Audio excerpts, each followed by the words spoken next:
Thank you, Anna. Hi, everyone. I'm Hanovi Schoonover, the Training and Resource Coordinator at Redwind Consulting, and today we'll be going over education groups in your transitional housing program. Today with me is Raquel DeHerrera. Raquel is going to be the one presenting this. She has been with Redwind for 3 years. She has a bachelor's in sociology and is currently getting her master's in the same field. She has been a trainer for the National Tribal Advocate Center and has presented at many of Redwind's conferences. She has experience working with tribal housing authorities and Native programs nationally with strategic planning, capacity building, trauma-informed care, violence, collaboration, policy and protocol development, and harm reduction. I will now turn it over to her. Hi, thank you, Novi, and thank you, Anna. Good afternoon, everyone. I'd like to thank you all for taking time out of your day to join us on this webinar. I also understand how busy advocates can be. As Novi mentioned, I've been with Redwind now for 3 years, going on 5 for next year. Just wanting to get started, I'm the project coordinator for the Tribal College Campus project that we have. Previously, before being in this position, I was an advocate and then the program director for the Haseya Advocate Program, which is a local advocacy program here in Colorado Springs, which is a project of Redwind. We serve urban Native women, victims of domestic violence, sexual assault, stalking. We also do transitional housing. We have a transitional housing program as well. One of the most transformative activities we provided in our transitional housing and our direct service program was our education groups. This is something I'm very passionate about. This is something I think that is very transformative and very powerful work that we can do and we can incorporate in the work that we do as advocates. So in this webinar, I'm going to cover what education groups are, what they can look like, why they're important, how to get started, and what to consider. So this is, I'm really just going to kind of give a show a beginning look at what to do to establish and create an education group in your program.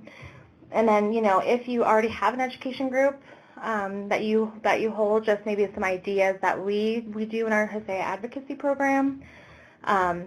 So yeah, we'll get started.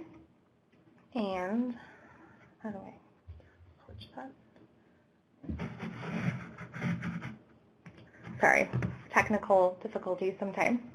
So to get started, really just a basic definition of what education groups are or what they can look like in your transitional housing program is that they're facilitated by an advocate. This is something that you can incorporate, at the very beginning you have an advocate that facilitates it, but I think as you go on and you establish a steady group of people that come to your groups, you could start having maybe your participants take a lead on leading a group. And we can talk about this later, but thinking about ways in incorporating participants into your education groups, this would be a great one where an advocate wasn't always facilitating. Of course, an advocate would be there to help guide your participants in leading education groups, but for the most part, we find that advocates are facilitating the education groups. Education groups are always voluntary, and this is for a number of reasons. For one, under OVW, we are not to force participants into any services we provide. So meaning that their status in our programs are not reliant on their participation in our education groups. And for another reason, we are here to support our participants and not here to force them into our services. And I think that groups are more prevailing when participants have chosen to be there rather than being forced. You get, a lot of participation and ownership, and you build a space where everyone really takes pride into their education group when it is voluntary and not forced. So education groups educate on dynamics of domestic violence, sexual violence, and stalking. So that's going to be your core purpose for having an education group. But they're not limited to just that. You can have cultural teachings, activities, anything that you really find that's important in your education group. I think having feedback from your participants, meeting where your participants are really going to be helpful in guiding you in how you run your education groups. They also provide a space where women can participate in cultural activities, so whether that's shawl making, making ribbon skirts, pottery, beading, whether that's sugar bushing, whatever in your community, what that looks like, you can incorporate that in your education groups. It also, I think a big piece is educating on the roots of violence against Native women and people that have historically and presently still impact Native women in our communities. And it provides a space where women can be together to support one another in their healing. This is critical, I think, especially as healing from domestic violence, sexual assault, stalking, isolation is a big thing that I see in a lot of our participants. So this kind of counteracts the isolation that comes with being a victim or survivor of violence.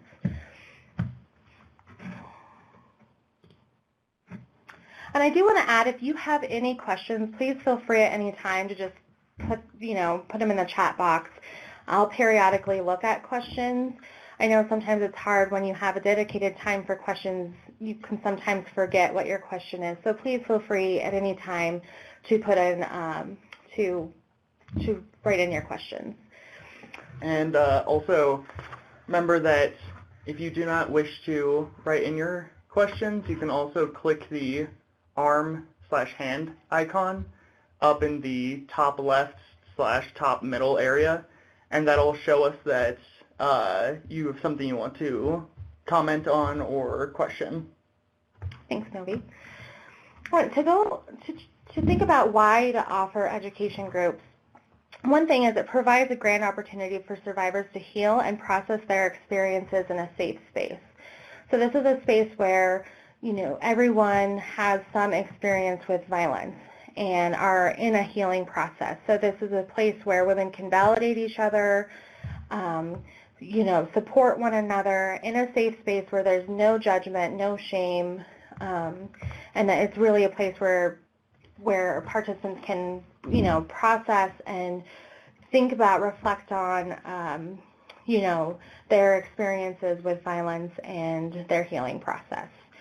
It also offers participants an opportunity to connect with other participants. This is whether sharing resources in the community with one another, validating one another, really just providing a space where you have solidarity within a group of people who are, like-minded and are in the same spot that you are in. It also offers an advocate to understand more fully what their participants are experiencing and what their needs may be. I think this is big as an advocate. When you're in a group doing education groups, you learn so much more about your participants. You understand what's going on in their life, what they might be struggling with, what they might need help with. And so it gives you a space where you can really meet your participants where they're at, understand them a bit more, and reflect on how you can be there for them as an advocate. I think that's a huge thing for, as advocates, why you should offer education groups. And then it offers an opportunity to participate, reconnect, or learn more about their cultural identity. We know that having, established roots in your cultural identity is very healing, and it has, very positive effects. So providing education groups where you're incorporating your community's values and traditions is going to be really beneficial for our participants and their healing on not just spiritual, but, physical, emotional, and mental well-being. And then it offers an opportunity to continue strengthening participants' critical thinking skills on a safety planning. So again, with transitional housing, you aren't really necessarily working with participants in a crisis mode. You've kind of moved forward from that. And then not to say that crisis don't happen in transitional housing, but really when you think about your work, it's more long-term safety planning that you will be working with, especially as participants start to form new relationships with others, whether it might be an intimate partner relationship or family, re-strengthening family relationships. So this provides a space where you can talk about what healthy relationships look like, what are healthy boundaries, what are their strengths when it comes to healing. So very strength-based, really thinking about what are their strengths, how can they incorporate that in their healing process, how do they utilize these strengths in areas that they might be struggling with. So it really offers a space where participants can reflect on, what their strengths are, what their skills are, and move forward from that in all aspects of their lives. So that's really important, I think, especially when we think about entering new relationships and maintaining those relationships. That's really how, we kind of do that work of building a person in our transitional housing program so that after they exit our program, that they are, they have the skills to be in a healthy relationship. And again, I think another important piece is just the judgment-free zone, where, each person has a similar experience. There's no shame, that there's a space where they can be completely honest and without fear of judgment, shame, being, judged for whatever they're feeling. I often find a lot of our participants struggle with, they've moved forward, but they're still part of this where they miss their partner who was abusive, and they struggle with, the after effects of that. So I think this creates a space where people can honestly reflect and look at where they're at in a safe space, and to heal and support each other. So when you get started for doing your, creating your education group, something that I think is important is finding your purpose. So you want to develop a purpose of what you want your education group to have. So part of this you can ask ask your participants what they want to see in the education groups. This creates a sense of ownership for them. They can feel like this is especially for them, by them. That's empowering when you kind of get feedback and get your participants incorporated into creating something. So finding your purpose. So again, and then even thinking about that even further as a program, what is your purpose for education groups? What are you wanting to get out of these education groups?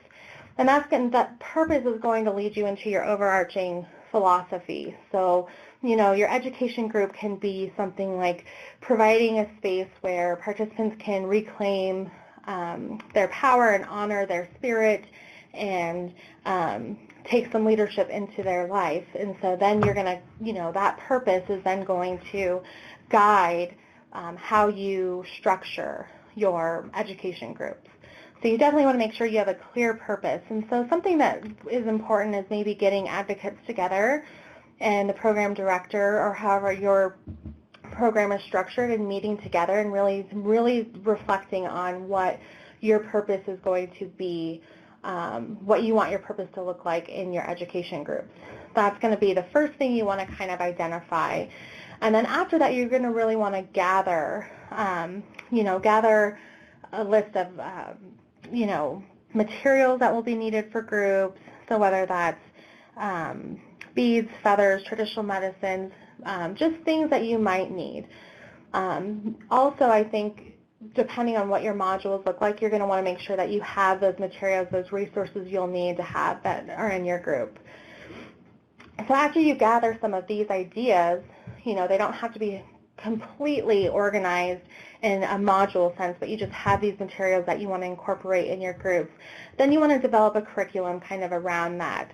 So the curriculum is going to, reflect on your participants' needs, what your purpose is, and you can always, just because you create 10 modules doesn't mean that you can't keep creating modules as you go.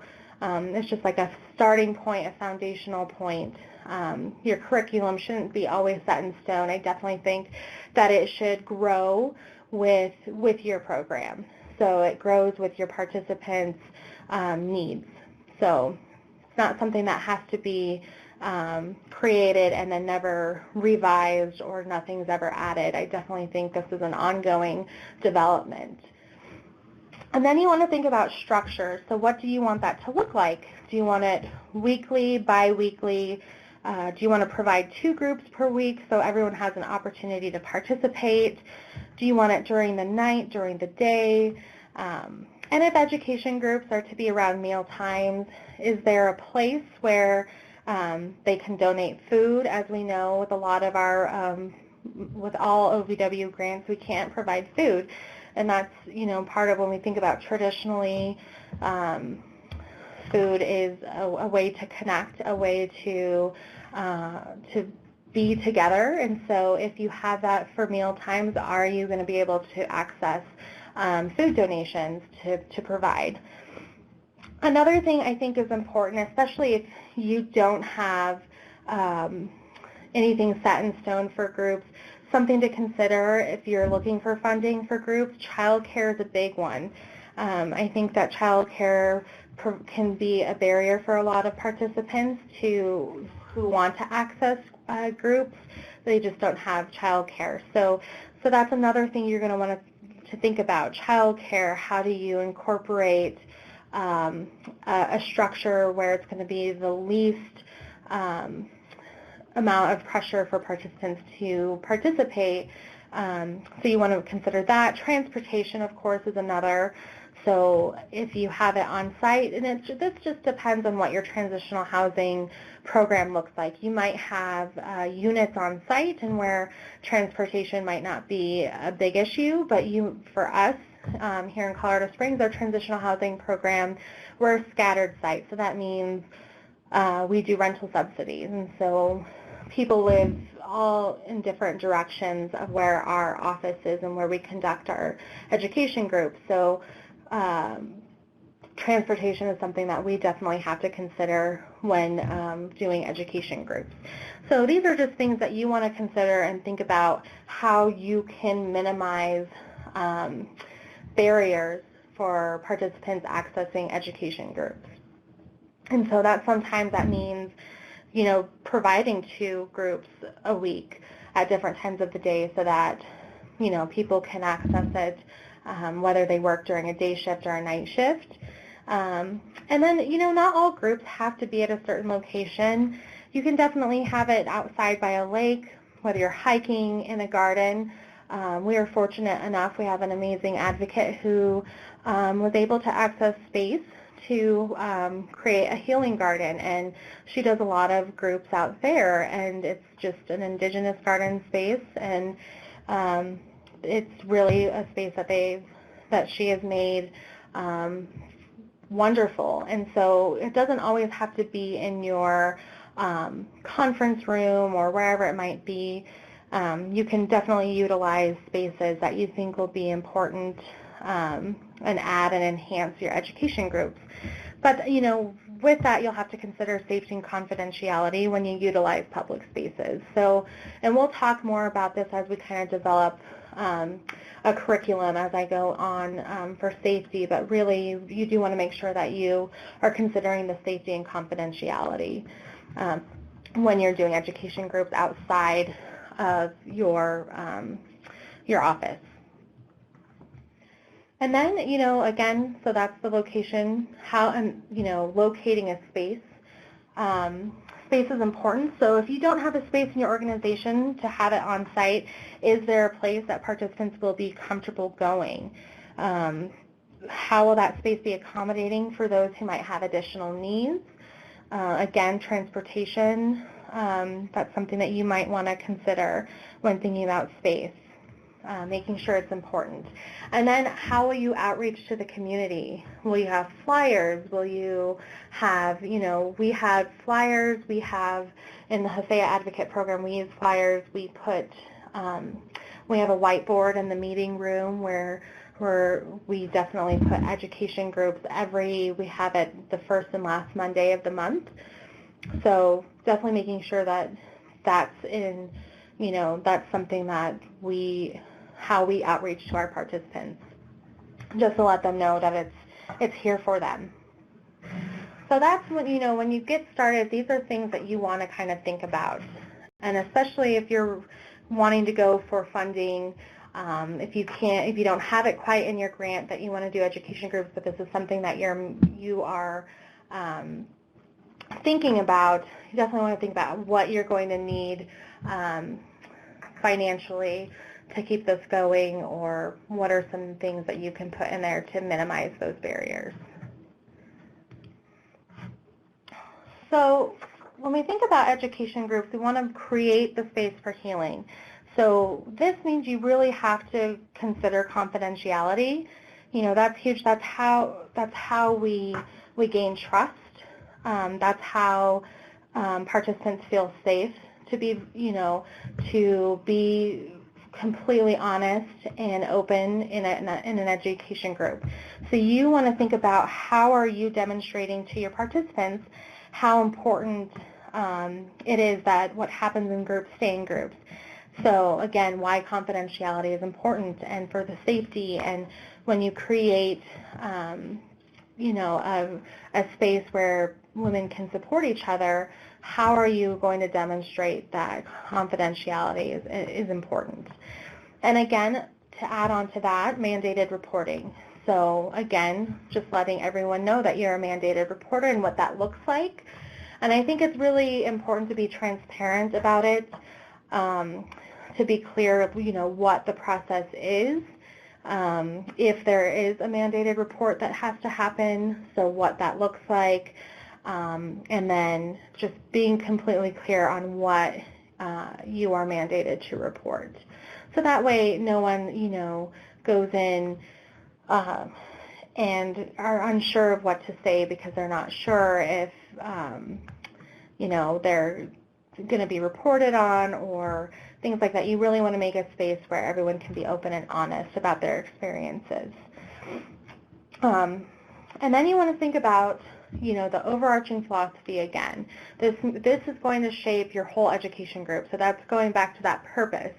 It's really going to be, what does it look like? Is it a social justice framework? Is safety your overarching philosophy? Is healing? It could be a gamut of those things, but you really want to make sure that that is guiding your space for creating that space for healing, making sure that that you are clear on what your philosophy is and how to incorporate that in every meeting that you have. And then you're going to want to have flexibility. So you want to make sure to have participants' input on what will work for them. So topics, time, place, childcare, again, kind of figuring out what are some barriers, how to be flexible with that. And then, as you establish a group of people, a steady group that come, that are consistently coming to your education groups, maybe ask them, for next group, what is it that you want to talk about? What is something that you find that you really want to explore more? So having that flexibility, curriculum is a great thing to have as a guidance, but you don't want to be so rigid that you kind of lose that human piece in what you're doing. So you want to be flexible. And then you even want to think about, again, safety. Make sure you are emphasizing how important it is that that your education group be a safe space for all, where there's no shame, no judgment, only support.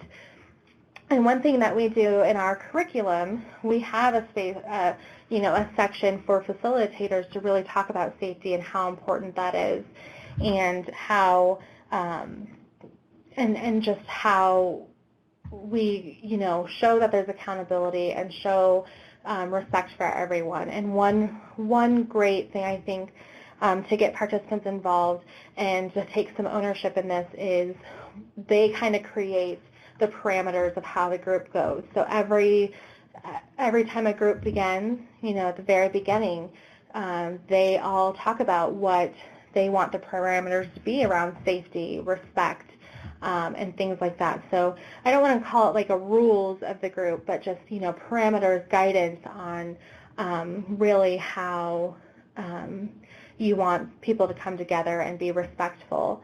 So that's something I think that you can incorporate as well. And I don't have our curriculum in here for all the materials, but if you ever have a question or if you want to take a look at what our curriculum looks like, please feel free to email me and I can get you that to look at and just see how we're structured. I did put some examples on here in this PowerPoint, but I definitely think we don't have a lot of time to cover a lot of the specifics in the curriculum. So I think that if you have any questions or if you want to take a look at it or if you want to have a call with me, we can definitely do that to kind of demonstrate how that looks, how we kind of, our overarching philosophy, how we kind of incorporated that in every section that we have. And so again, the biggest thing I think for education groups is trust and honesty.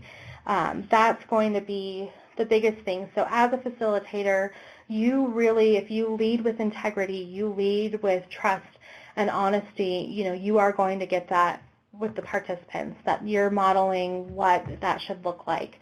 And so, that means that you have to come in with, no shame, no judgment, and really kind of model what the education group should look like.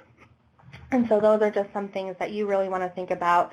And when you develop your curriculum, how do you convey to an advocate who's picking up the curriculum and going to do a group, how do you convey that these are important, and how do they put that into practice in their education group?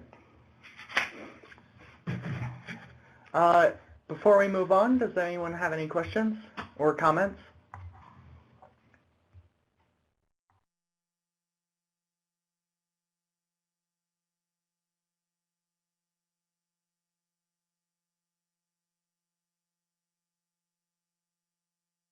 All right. Okay, so going on, just things to think about when you're developing a curriculum. You want to think about a protocol for facilitator. So this is really step-by-step guidance on what you need as a facilitator. So materials you'll need, prep protocol, kind of a script, especially when we're talking about confidentiality, mandated reporting, and then you'll need, attendance sheets out there. It's important to have attendance sheets for your reports, so to demonstrate to your funders that you are having these education groups, that they're happening, and to verify your time. So it's really important to make sure that you have those available. And then just a reminder, those have to be locked in a special, a locked confidential space. So it can't be, out in the open. And then safety plan for groups. So especially if the location is off-site, we had, when we first started doing our education groups, we were off-site and we were grateful enough to have a space that was offered to us, but we did have a lot of people coming in and out, knocking on the doors and things like that. So we had to figure out how to be safe in that environment. So, creating safety plan for groups, what that looks like. On your flyers, do you put, the address on there, or do you put, if you need more information, contact an advocate, things like that, especially if you're putting flyers out in the community. So you want to make sure that you're thinking about safety in that space.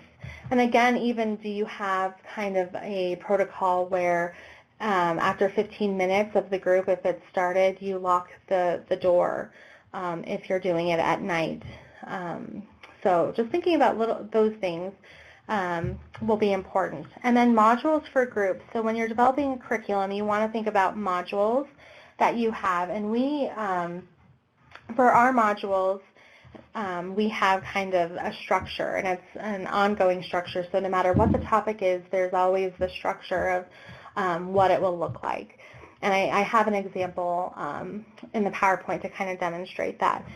But you're going to want to definitely have your modules for your groups, and then you're going to have an appendix, and this is going to include all resources, all materials that a facilitator will need to have. So whether that's worksheets, pictures, we do, one of our modules is poetry, where we read some poetry from Indigenous women, and we kind of have a whole module for that. And so on the back in the appendix, we have the poems that we use. So you're going to want to have an appendix, and you want to make sure that that's structured in a way in your modules where you say to seek, for this, go to page 12 of the appendix. So you definitely want to make sure that it's organized where a facilitator can really easily access the materials that they need to conduct the education group. So those are just things that you want to think about when you're developing a curriculum. So this is just the beginning of our introduction of our education group, and this is just, I think, a piece to emphasize the importance of your philosophy, especially as a facilitator. So you just know why you're doing this work, why we have an education group. And so I think, one of the things on this page is the very last sentence is, this requires us to engage in reflection, contemplation, and retrospect that lead us inside. As we contemplate on the west wind, we can find many teachings. The process of healing starts with an honest inventory of your mind, body, and spirit. And so a lot of what our overarching philosophy in the Haseya Advocate Program with our education groups really is creating a space where women reclaim their sacredness, their power, and really heal with every aspect, whether that's emotionally, mental, physical, spiritual, all the holistic being. That's really what we emphasize. And so that introduction is important as a facilitator to read, to kind of get you in that mindset of where you're going, especially when you have worked 8 hours and then you have an education group you have to facilitate. Sometimes it can be really hard to shift, to get into that space, creating a space for even yourself as a facilitator to create this space for healing. And so as a facilitator, you want to make sure that when you open that curriculum, you are providing an avenue for you to kind of get in that mindset of what how you want to lead and what kind of space you want to create when you're doing your education groups. So I think that, having an introduction, having your purpose clearly stated, and what your philosophy is and your intent in your education groups is going to be important as a facilitator, because you're going to want to know, you're going to want to kind of get your brain into that space. So creating, what to consider for your protocol. You definitely, again, you want to support your overarching philosophy. So if it's reclaiming what is sacred, holistic healing, then your protocol should support that. So an example might be that your overarching philosophy is to create a space where participants can take ownership of their healing process. So you might want to think about how you can incorporate that in your protocol. And one example could be, having it in your protocol that participants can have an opportunity to lead a group. So if someone really wants to take on that leadership role and has something in mind that they really want to explore in an education group, you want to incorporate that, because your overarching philosophy is that, you're creating a space where participants can take ownership of their healing process. And so that means, providing a space where your participant can really take ownership of where they want that education group to go. And this doesn't mean that you don't show up, but you as an advocate are there to support your participant and guide them and talk with them and maybe, prep them before education group that night. I think that really creates a space where participants can really harness their own strengths and see what they can do and feel empowered and take some ownership of that healing process. And I definitely think that's even, for other participants in your education group, it can be awesome to see your fellow, sisters take a leadership role and do well and be supportive. That's kind of creating that environment where you have, very supportive, very encouraging space to really be your full self. So you really want to make sure that your overarching philosophy is leading your protocol. So again, you definitely, if your overarching philosophy is really seeing participants as, human beings with autonomy and their the freedom and power to take control of themselves, you don't want to have a protocol that is kind of challenging that. Whether it's kind of, being a very rigid, very authoritarian kind of environment. You want it to definitely incorporate your philosophy. Again, it should include confidentiality and mandated reporting. So something that we just make sure that we have in our curriculum is just, kind of just a script of what that looks like. So it's clear, concise. You have, you're very transparent on what confidentiality looks like in your group and what mandated reporting looks like in your group. And that way it's not an uncomfortable thing, it's just scripted. This is where it goes. And then, your protocol should demonstrate guidance on creating a safe space for healing. So one thing that we have in our curriculum is kind of the role of the facilitator. So just an example is that you are coming as both a teacher and a student. So you're not an expert. You're just here as a teacher and a student. The nature of your work is uncomfortable. So we have to ask ourselves, why are we using, uncomfortableness as a way to not engage?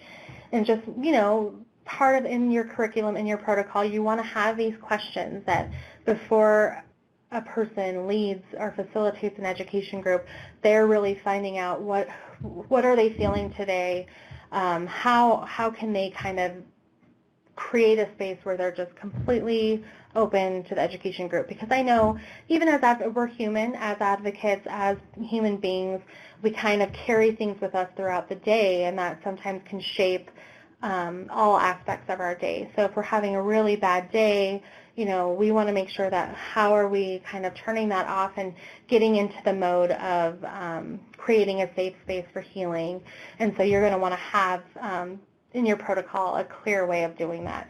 So again, in our curriculum, we have just basically the role of a facilitator and what your qualities should include when you're facilitating. And that means respect, not making assumptions, remaining open, unlearning or recognizing our own limited knowledge, listening, posing questions, and just, coming together at a point where our commonalities intersect and that we bring with us our diversity and our individuality. And then, just as a role of a facilitator, we are working to help women step back and see all forces in her life, challenge, harmful thinking in groups. We help participants experience connections between individual experiences, the experiences of all women, or all, victims and survivors of violence, their own situation and the community that they live in, so that we live in. And then we want to facilitate a search for individual truth and collective truth. So we want to create a process that is liberating rather than domesticating. So we want a process that's respectful and active listening for everyone, defining what active listening means in our education groups. And then create an environment that accommodates diversity and pays attention for changing dynamics. So really, we've just, in your protocol, you want to make sure that you are providing guidance to facilitators on how to create a safe space for healing.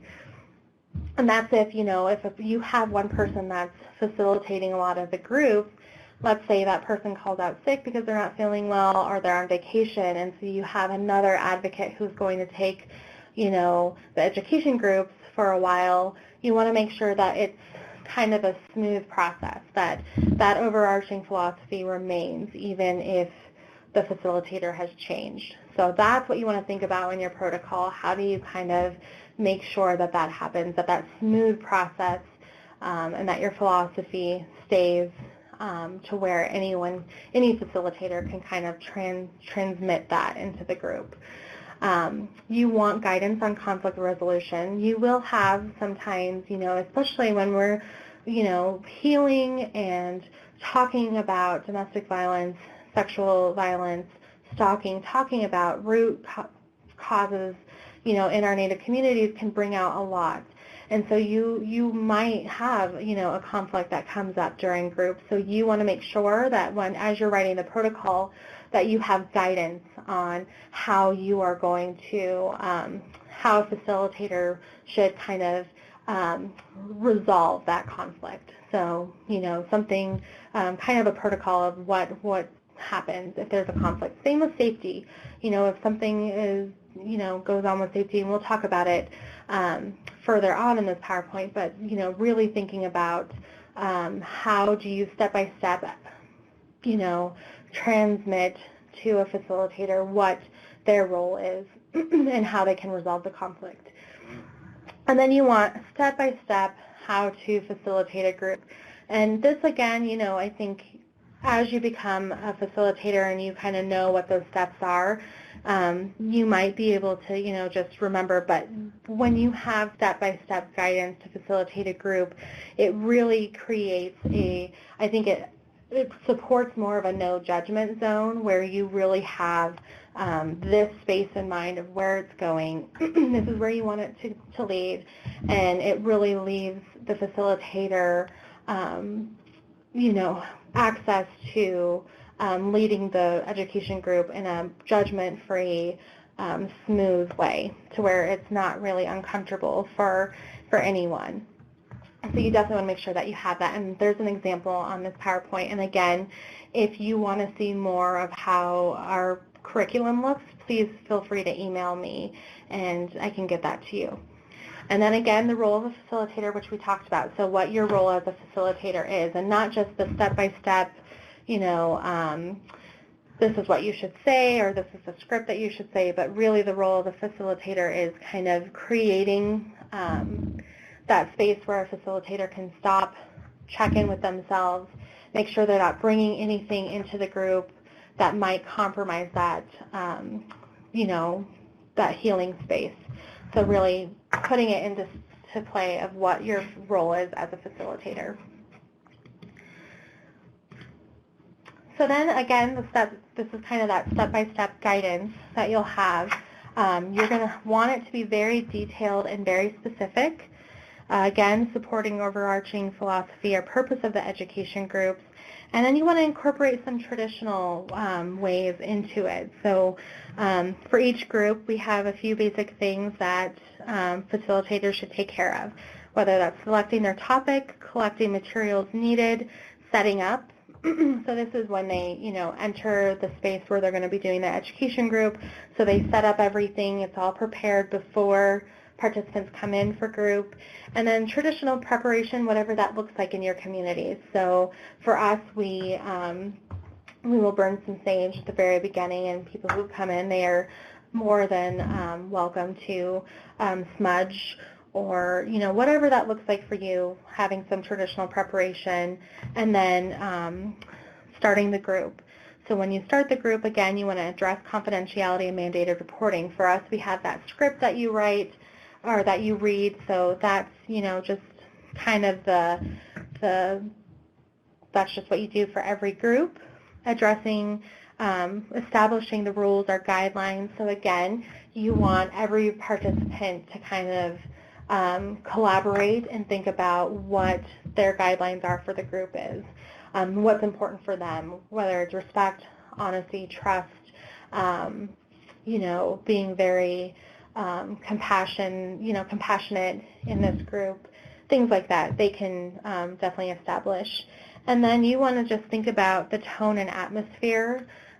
So, as you began to facilitate, or when you kind of reflected on where you are at during that day, not a lot of participants are going to do that. So as they walk in, so you want to create a space where maybe everybody can kind of just reflect on where they're at today, maybe talk about it, process, and kind of, move from that so that they can be completely open to helping create a space that is healing for themselves and with the other participants. And then self-care, I think, is a big piece. I know there's a lot of, self-care. There's a big movement of self-care. But, in the work that we're doing, again, we're covering heavy topics. We are covering a lot of things that can bring a lot of emotion, that can be very triggering. So we want to make sure that we are, as facilitators and as someone who's developing a curriculum, that we are incorporating self-care in there. And so that can look like, maybe at the end of every education group that you have in a module, you put something that promotes self-care at the very end. So that might be some way that you can do that. And then cultural supports, of course. You want to make sure that you are providing any cultural supports that you can in your group. And then closing the group, again, is just how are you going to close that space? How are you going to do that in a natural way where there's nothing lingering from those education, from that group?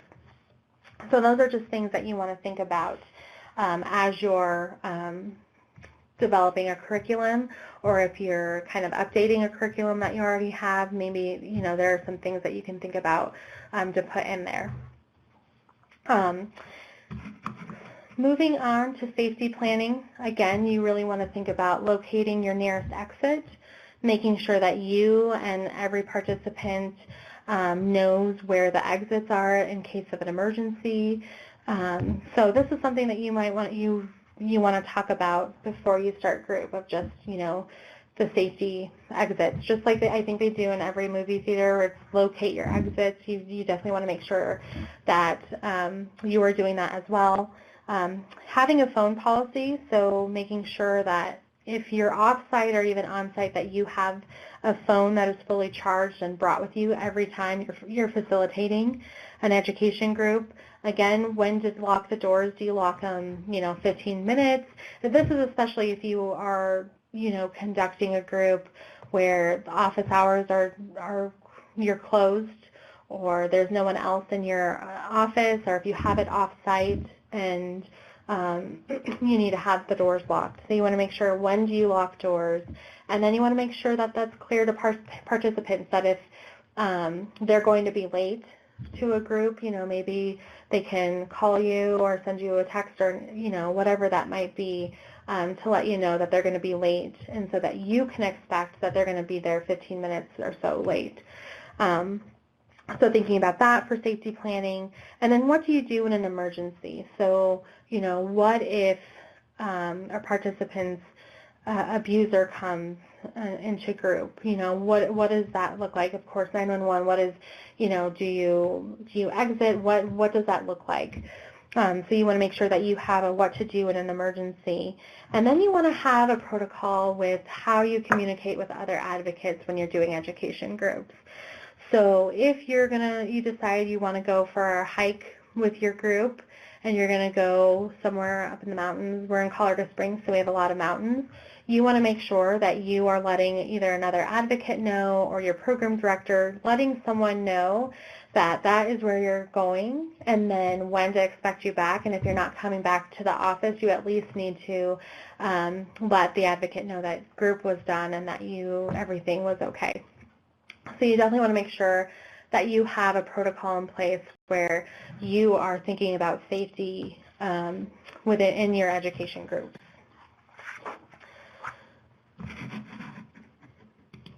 So developing modules, this is something, that our module has, every single one has.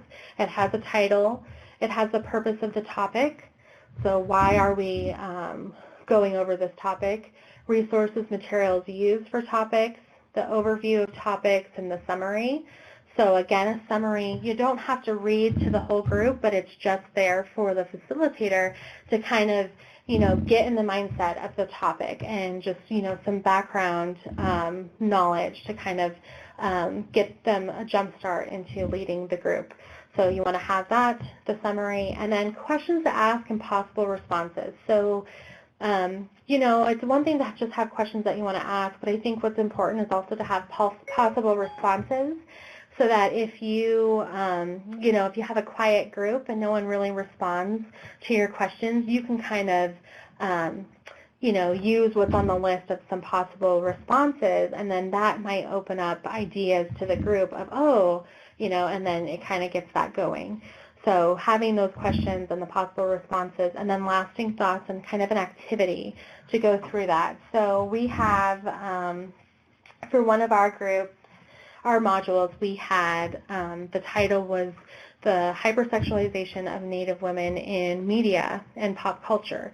And the purpose of that topic was to really reflect on how dynamics of sexual violence and, the root dynamics in our communities, kind of what, perpetuates that, and really thinking about, that.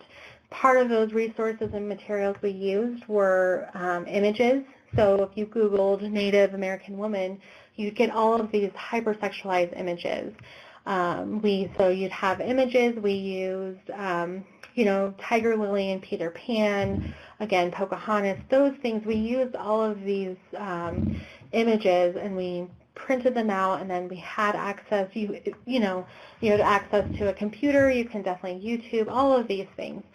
So we'd have those resources, and then we do kind of an overview of the topic. So again, the summary of kind of, dynamics, why it perpetuates sexual violence and things like that. And then we had questions that we'd ask, so why do you think this is a harmful image to portray as Native women? And there'd be answers and responses and many more questions.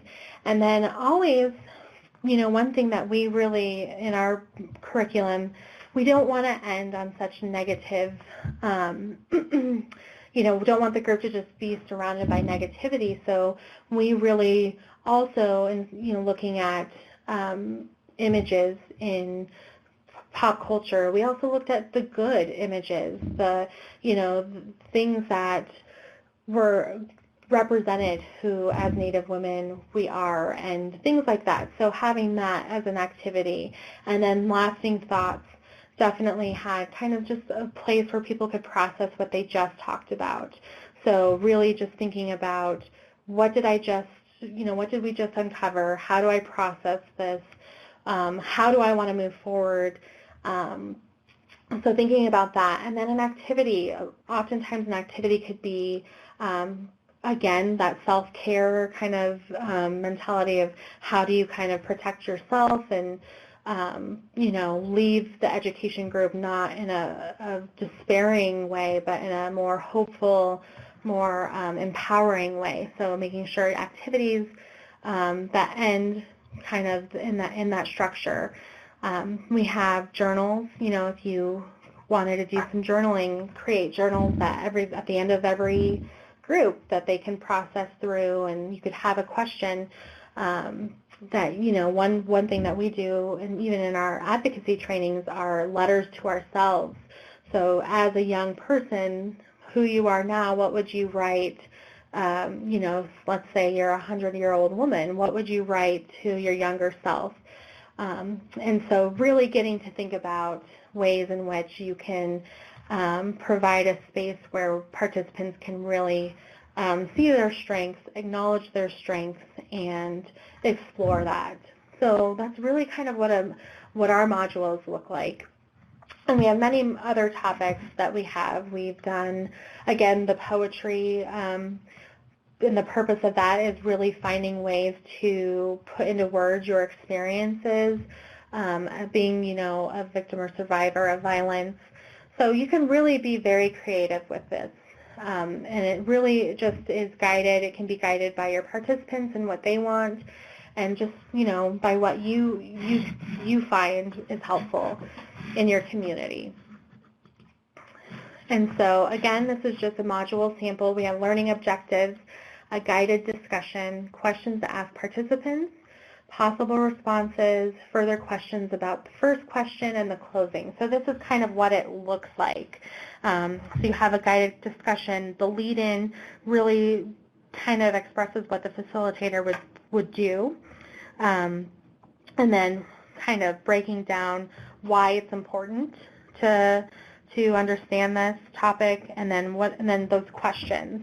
And then, of course, if you're going to have to put it on a flip chart, you have a flip chart, the materials that you needed, and you write those down, and you go from there. And then you always want to have a learning objective and let them know kind of what those objectives are.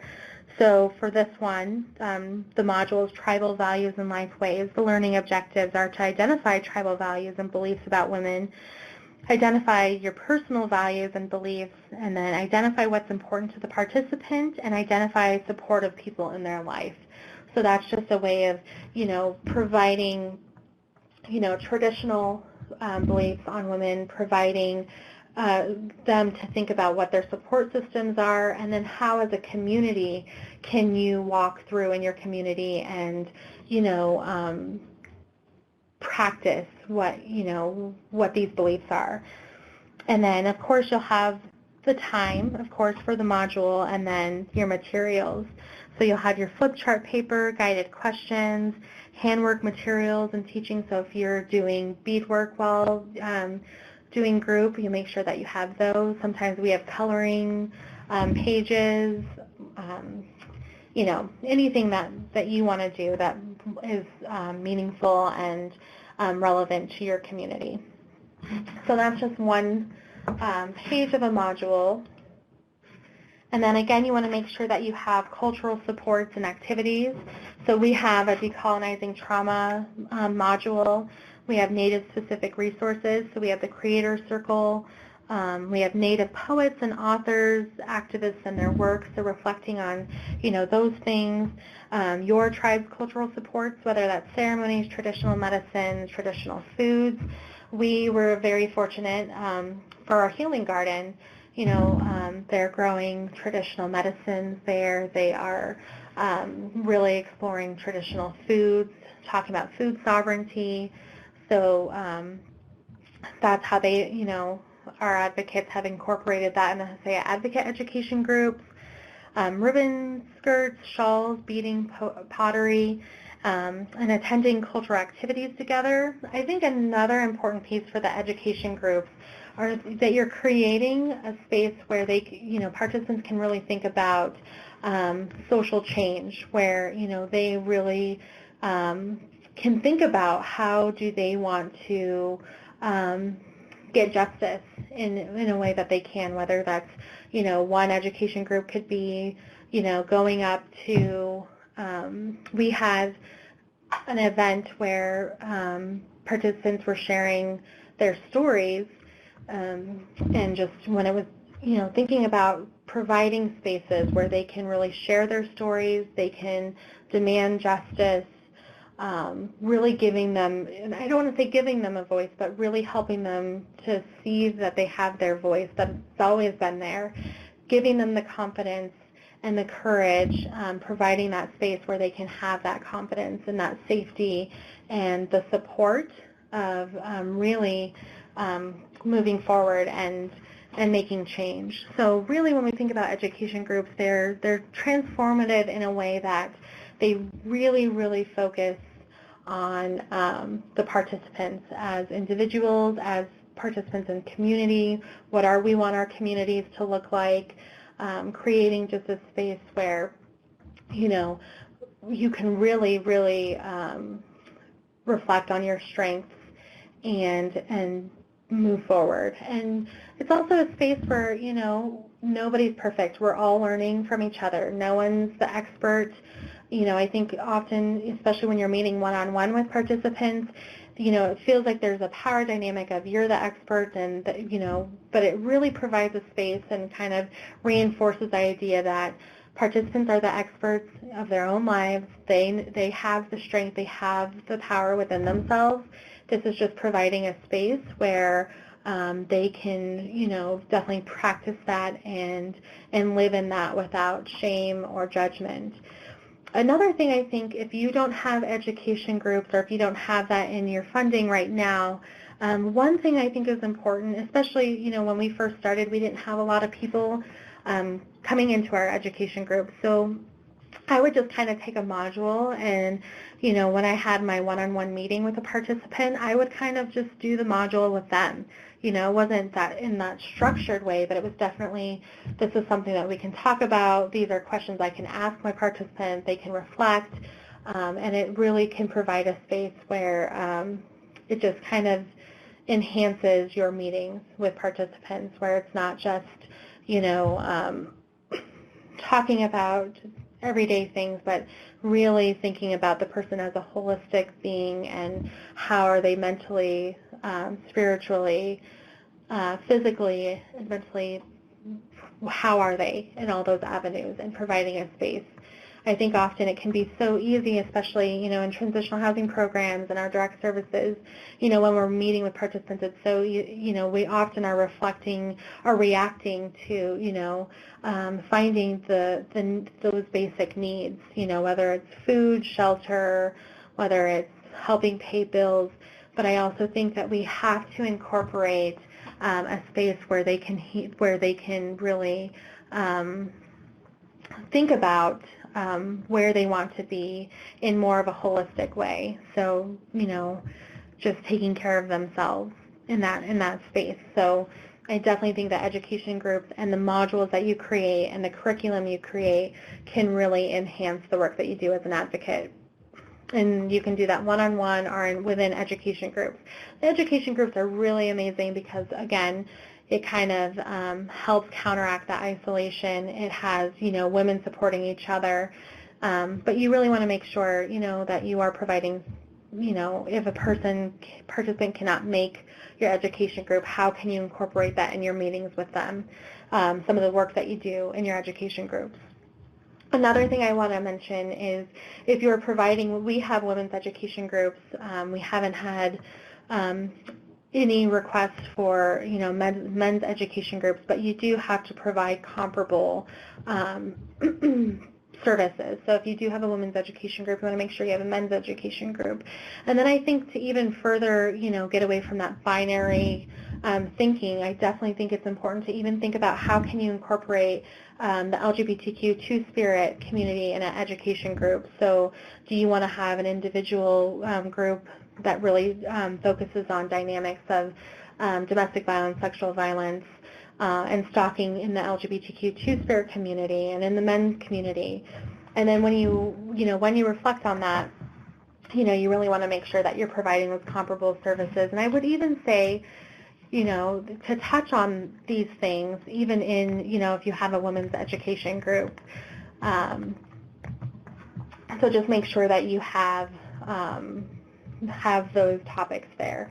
I think it's really important to talk about traditional, what your community, what your tribal values are when it comes to gender and sexuality, and, kind of to touch on, where this violence might come from or things like that. So really when you provide those cultural supports and activities, you want to make sure you're incorporating all aspects of that. And again, just, final for your appendix, you want to make sure that you have handouts, the original handouts. So it's available for the facilitator to make copies. So if you have, a power and control wheel, if you have the, the creator circles, if you have poems that you want or images that you want to provide everybody, you want to make sure that there's a copy there that you can just print, copy, and put it in, and then it goes back into your binder. You want to provide links to all videos to be used. So if you're using YouTube or PBS or anything that you're using, you want to make sure that you have the links to those. You want to provide the poems, the wheels, the traditional life ways of supporting power handout. You want all of those at the very end. And this is kind of what ours look like. some icebreakers for women's groups. I didn't mention this, but if you find that you have a quiet education group, there's some icebreakers to kind of get that started. Group energizers, same thing. Graphics that you have that you want to find, video list, self-care, meditation and tips, all of the things, all resources for facilitators are in the back, and so you want to make sure that you include the page to find them in your module. So you definitely don't want facilitators to be guessing where in the appendix should they find things. So in your module, if you're doing, let's say you're going to do, positive and negative graphics, you want to make sure in that module you say refer to page. I'm trying to think. Refer to the page that it's on in the module so that they can just go back, go to those pages and print them, and that they're not searching through trying to find what resources to use. So that's really kind of the beginning piece of our education group. Again, if you have, if you have any ideas or if you have any questions, feel free to put them in now or email me. Again, I just really want to end on why education groups are so critical to the work that they do. They are the foundation for a space for healing. They have long-term impacts, great impacts. It strengthens community, and it engages women in that it explains their experiences and that they are not to blame. So it puts, ideas and words to what they're experiencing, and it provides an opportunity for survivors to reclaim their own power and honor their own spirits. So really, I think that in the work that we do, one of the most transformative services that we can provide are education groups, and it's really going to be critical how you kind of develop your curriculum, develop your purpose and your philosophy on that. You really want to make sure that that's kind of guiding your group. If you have any questions or if you want to see what our curriculum looks like, feel free to email me and ask, or you can call me. If you are interested in starting, you can definitely email me or even Vicki Ibanez, the Executive Director. I would love to help you kind of walk you through if you're interested in developing an education group curriculum. All right, so it looks like we have someone who's adding something into the chat.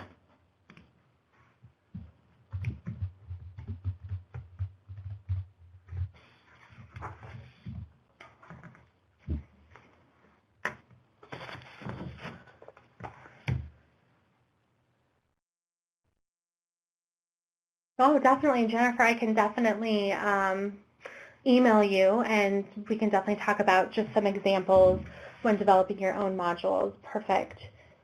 I think definitely having just kind of a template to really, that could be something that I could do, create like a template of one and kind of help you guide what it looks like, definitely.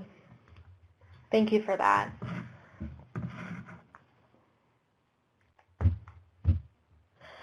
And I think the great thing about education groups is that you can continuously grow them, grow your modules. So you might start with 10, and then, as you go, and especially as, new participants come in or new needs are discovered or made aware, that you can always develop modules and grow it from there.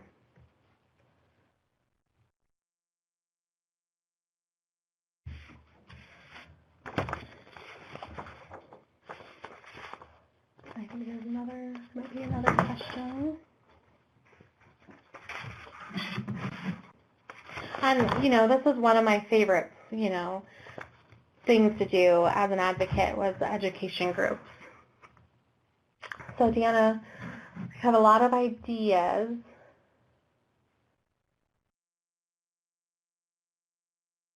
Yes, I can definitely email you. And, yeah, when I first started, I was on my own too. It was me. And so I really figured out how to kind of incorporate that in the work that I was already doing. So I would definitely give you information, and I will email you, or you can email me, and we can kind of talk it through and figure out how we can make it work for you, especially that way you're not, doing, I mean, as advocates, we wear very many different hats, so make sure that it's not, something that is a lot of time consuming, or make sure that it enhances your work.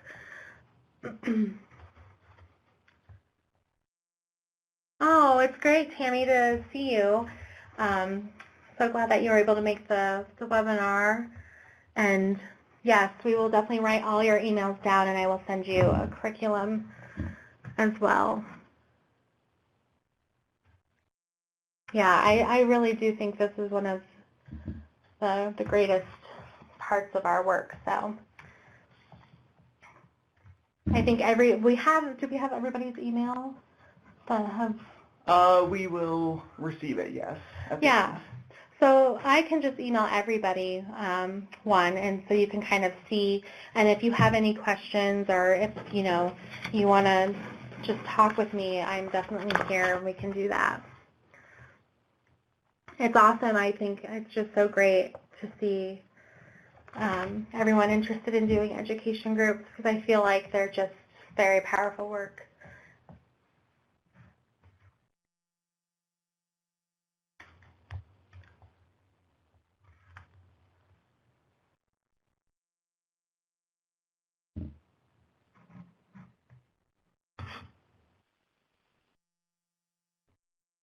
Yeah, I think the hardest part is not knowing where to start or how.